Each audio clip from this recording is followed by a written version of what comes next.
আসসালামু আলাইকুম। The intelligence investor YouTube চ্যানেলে আপনাদের সবাইকে স্বাগতম। আজকে সকালে আমরা যে সেক্টরটি নিয়ে আলোচনা করতে চেয়েছি সেটা হলো টেক্সটাইল সেক্টর।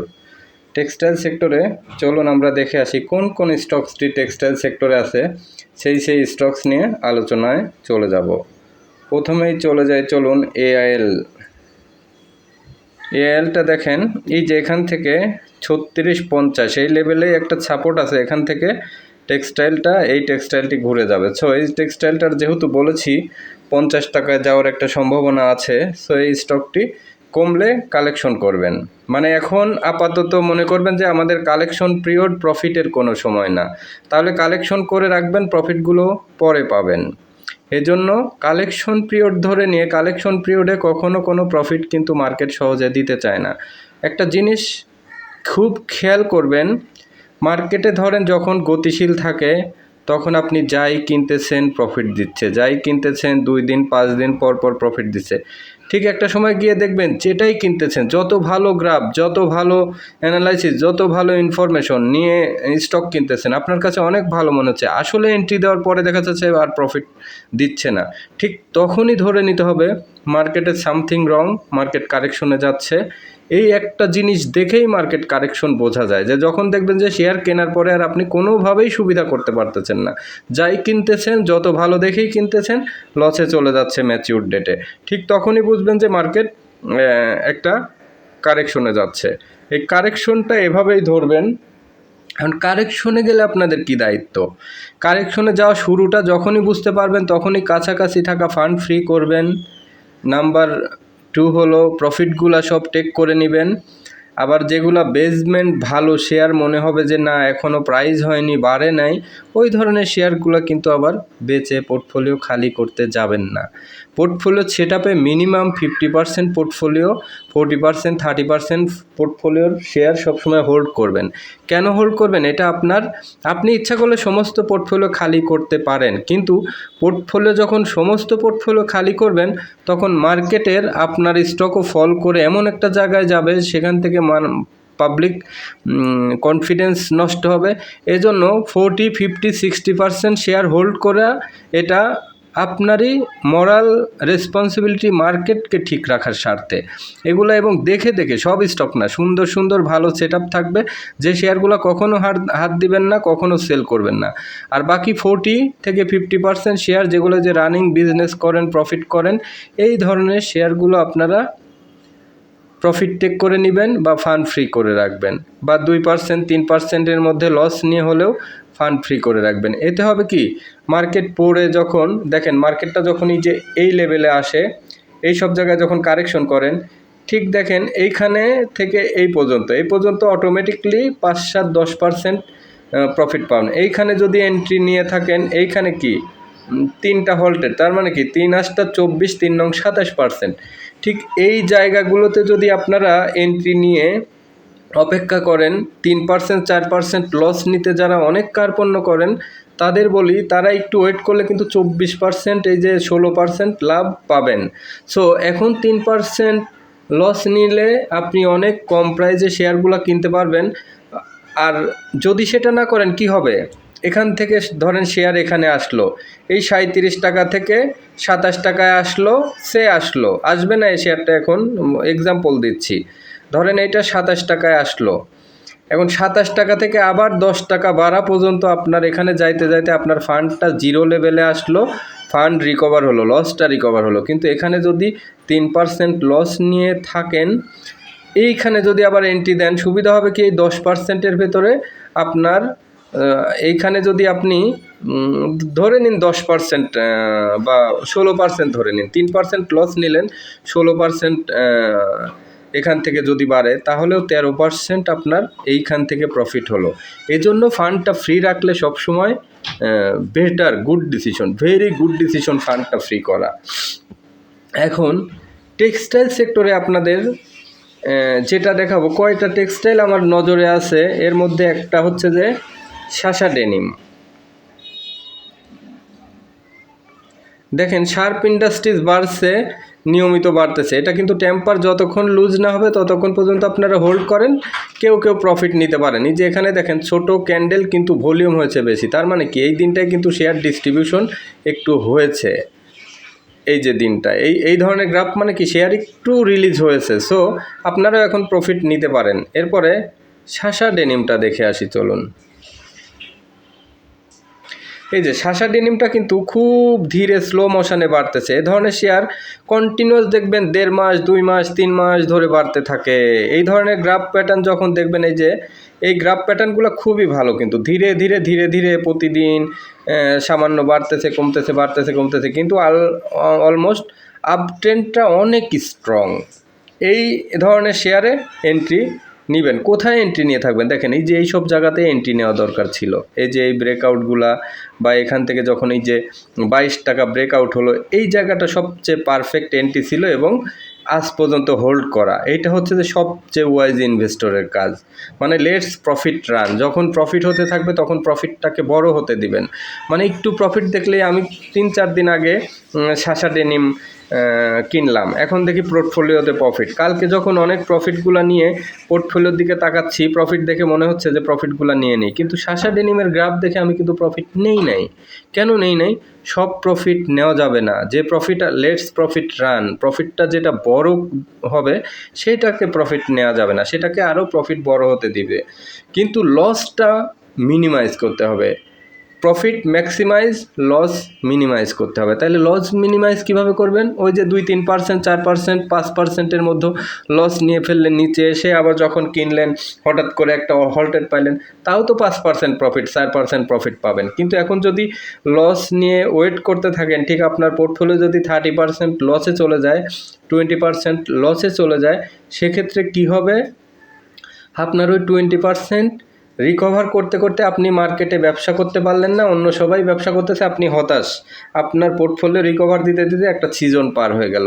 এই সিজন পার হতে দেওয়া যাবে না। অন্তত পক্ষে 10%, 15% সব না পারেন, মানে 10% ফান্ড হলেও আপনাকে ফ্রি করতে হবে, যাতে ওই 10% ফান্ড দিয়ে পরবর্তী সিজনটায় আপনি ব্যবসা করতে পারেন। এটা হলো সবচেয়ে গুরুত্বপূর্ণ ব্যাপার। এরপরে অনেকেই সিমটেক্স নিয়ে বলেছিলেন যে একটা অ্যানালাইসিস দিতে। দেখেন সিমটেক্সটা এখান থেকে বারবার বাড়ার স্বপ্ন দেখাইছে, কিন্তু আলটিমেটলি সিমটেক্স বিনিয়োগকারীদের সাথে কি করলো? এক ধরনের প্রতারণাই করলো বলা যায়। এখান থেকে দেখেন, এই যে 26-50 একটা সাপোর্ট আছে, 26-50, 25-50 নেক্সট সাপোর্ট। আমার মনে হয় যে ও কারেকশন হচ্ছে, আর একটু কারেকশন হতে পারে। এই 26-50 আসলে দেখবেন, যদি মনে করেন এখান থেকে ঘুরে যাচ্ছে এন্ট্রি নেবেন, না হলে এইখানে এসে 25-50 ওর লাস্ট, 25-50 আসলে বা 25-এর দিকে আসলে তখন কেনা শুরু করে দিবেন। আর এখানে এই পর্যন্ত অবজার্ভ করেন। এখন টেক্সটাইলের যে শেয়ারগুলোতে সবচেয়ে বেশি নজর দিবেন সেটা হলো ছোট টেক্সটাইল। সিএনএ টেক্সটা দেখেন, এই যে মাত্র রেডি হচ্ছে দেখেন, এই জায়গা, এই ধরনের শেয়ারগুলো এখন এন্ট্রি দিবেন। ফ্যামিলি টেক্সটার অবস্থা খুবই খারাপ ফান্ডামেন্টালি, তারপরে এগুলো এন্ট্রি নিলে এখন হবে কি, আপনি ম্যাচিউর করেই শেয়ারটা সেল করে দিবেন। এরকম করে নেবেন 10-12-15 দিনের মধ্যে, হাইলি টার্গেটে থাকবেন, নিলে দ্রুত কিভাবে বের হওয়া যায় এগুলা থেকে। তাহলে সিএনএ আছে, ফ্যামিলি টেক্স আছে, তুংহাই আছে,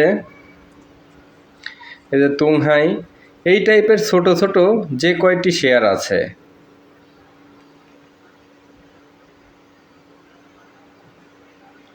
তো তুংহাই, সিএনএ, ফ্যামিলি টেক্স, এরপরে আছে জেনারেশন নেক্সট।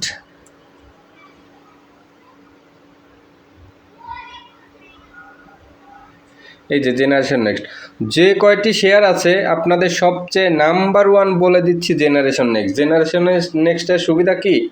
এটার ইপিএস ভালো, ফান্ডামেন্টালি অন্য সবগুলো শেয়ারের থেকে ভালো। তাহলে জেনারেশন নেক্সট নিলে হবে কি, 3 টাকার শেয়ার যদি আপনার 4 টাকাও যায়, অলমোস্ট তাও 30%, 33% প্রফিট আপনার। তাহলে এখন জেনারেশন নেক্সট নেওয়া সবচেয়ে ওয়াইজ ডিসিশন হবে। তাহলে টেক্সটাইল সেক্টরে তো আপনার ছোট শেয়ারের ভিতরে একটা শেয়ার বের করে দিলাম, আর কি, আর তো দরকার নেই, একটা শেয়ার পেয়ে গেছেন, এনাফ। তাহলে ছোট শেয়ারের ভিতরে সবচেয়ে বেশি সিলেকশনে রাখবেন জেনারেশন নেক্সট, বড় শেয়ার রানিংয়ের মধ্যে শাসা ডেনিম। এইটা হচ্ছে টেক্সটাইলের চিত্র।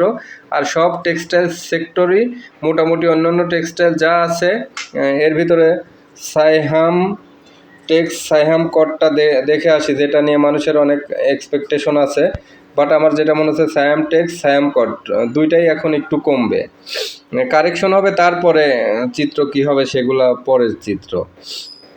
এরপরে মালিক স্পিনটা অবশ্যই কারেকশন হবে। দেখেন আমি মালিক স্পিনে কোথায় প্রফিট নিতে বলেছিলাম খেয়াল আছে, এই লেভেলগুলোতে প্রফিট নিতে বলেছিলাম। যারা নিয়েছেন তারা খুবই ভালো ডিসিশন নিয়েছেন। মতিন স্পিনের ক্ষেত্রেও ঠিক একই কথা বলেছিলাম, যখনই যেই সব লেভেলে চলে তখন বলেছিলাম যে এখন প্রফিট নিয়ে নেন। তো প্রফিট যারা নিয়েছেন তারা খুবই প্রফিট, যখন মোটামুটি মার্কেট হ্যাজি মনে হবে, যখন মনে হবে এটার প্রফিট দেওয়ার সম্ভাবনা নেই, তখন অবশ্যই প্রফিট টেক করে নিতে হবে। তখন আর 2 টাকা ওই যে আখের সুবলা আপনি চিবিয়ে সেখান থেকে কিন্তু রস পাবেন না, কিন্তু ইনটেক একটা আখ যখন পাবেন তখন কিন্তু সেখানে অনেক রস থাকে। তো যখন ইনটেক আখের ছিল এখান থেকে এখানে প্রফিট পেয়ে গেছেন, এখন যদি এই পজিশনটায় হোল্ড করেন, দেখেন এই পজিশনটায় যদি আপনারা হোল্ড করেন তাহলে এইখান থেকে আখের সোবলা হয়ে গেছে, এখান থেকে বাড়তে এই যে অনেকগুলা গ্রাফ উত্থান পতন নেগেটিভ অনেক কিছু দেখাইছে, এখানে আখের সুবলা হয়ে গেছে, এখানে আর কিছু নাই। এই জায়গাটা থেকে আপনাদের বের হয়ে আসতে হবে। আবার হিস্ট্রিক্যাল কিছু ব্যাকগ্রাউন্ড আছে। মতিনটা কি করে, মতিনটা সবসময় এই যে 45 থেকে 60-62 এই দিকে এসেই কিন্তু কারেকশনটা হয়। মতিন কখনো 80-90 এই রেঞ্জে কিন্তু কখনোই যাচ্ছে না, তার রেঞ্জটাই 45 থেকে 55-56-60 কমন রেঞ্জ এটা। সো মতিনের হিস্ট্রিক্যাল ব্যাকগ্রাউন্ডটাও খেয়াল রাখতে হবে যে এই রেঞ্জেই ও ইয়ে করে। মালিকও তাই, মালিক 30 টাকা থেকে 40-44-45 এই পর্যন্তই তার হিস্ট্রিক্যাল ব্যাকগ্রাউন্ড। এই পর্যন্ত এসেই সে কী করে, আবার কারেকশন নিয়ে ফেলে, মার্কেটটাও কারেকশন যায়, তারাও কারেকশনে যায়। তাহলে 3টা সেক্টর দেখাইলাম, 3টা সেক্টরের মিউচুয়াল ফান্ডে বেস্ট স্টক হচ্ছে ট্রাস্ট মিউচুয়াল ফান্ড, ফাইন্যান্স সেক্টরে বেস্ট হচ্ছে জিএসপি ফাইন্যান্স, এরপরে আইএলএফ পিএলএফ তো আছেই, আইএলএফ পিএলএফ, আর টেক্সটাইল সেক্টরে আপনারা জেনারেশন নেক্সট নেন এবং শাসা ডেনিম। এই 3টা শেয়ার সাজেশন থাকলো শুক্র শনিবারের, জেনারেশন নেক্সট, জিএসপি ফাইন্যান্স এবং শাসা ডেনিম, এই কয়টা শেয়ার, আর ট্রাস্ট মিউচুয়াল ফান্ড, এই কয়টা হচ্ছে যে আপনাদের হাইলি সাজেস্ট থাকলো। আপনারা শনিবারে পুরো ভিডিও দেখবেন, শনিবার যেহেতু সবারই ছুটি থাকে, রেস্ট থাকে, আমার পিছনের ভিডিওগুলোও দেখবেন। ভিডিওটা যাদের ভালো লাগলো অবশ্যই সাবস্ক্রাইব করবেন, লাইক কমেন্ট শেয়ার করে সাথে থাকবেন। ভিডিওটা যারাই দেখবেন প্লিজ একটা করে অন্তত লাইক দিবেন, এতে বোঝা যায় যে হ্যাঁ আপনারা ভিডিওটি মোটামুটি দেখে সন্তুষ্ট, আমার ভিডিও আপনাদের ভালো লাগছে। এটাই লাইকের মাধ্যমে এটাই প্রমাণিত হয় যে আমার ভিডিওটা আপনাদের ভালো লাগে। আর যারা আমার কোর্সটি করতে চান চলুন আমার হোয়াটসঅ্যাপ নাম্বারটি দিয়ে দিই, 01 এই যে কোর্স আমার সাথে যোগাযোগ 01722202992। আপনারা যারা আমার কোর্স করতে চান তারা এই নাম্বারে অবশ্যই যোগাযোগ করবেন। আর যারা পোর্টফোলিও ম্যানেজমেন্ট করতে চান, ডিএসসি নিকুঞ্জ বিল্ডিংয়ে আমাদের পোর্টফোলিও আছে, অনেকেই দেখতেছি মতিঝিল পোর্টফোলিও খোলার ব্যাপারে আগ্রহী। ঠিক আছে, মতিঝিল যারা করতে চান আমি মতিঝিলের একটা হাউজের নাম বলে দিব, সেক্ষেত্রে মতিঝিলও আপনারা করতে পারবেন। মতিঝিলে একটা হাউজের নাম বলে দিব, আমার হোয়াটসঅ্যাপে যোগাযোগ করবেন, ইনশাল্লাহ মতিঝিলেও আমি ব্যবস্থা করতেছি আপনাদের পোর্টফোলিও দেখার। সপ্তাহে অন্তত 3 দিন মতিঝিলে আমি বসবো, তাহলে আর 3 দিন এদিকে বসবো। আপনারা তাহলে মতিঝিলেও পোর্টফোলিও নিতে চাইলে আমার সাথে যোগাযোগ করবেন, আমি একটা সিকিউরিটিজ হাউজের কথা বলে দিব, সেখানে থাকলে আমি মোটামুটি দেখতে পারবো।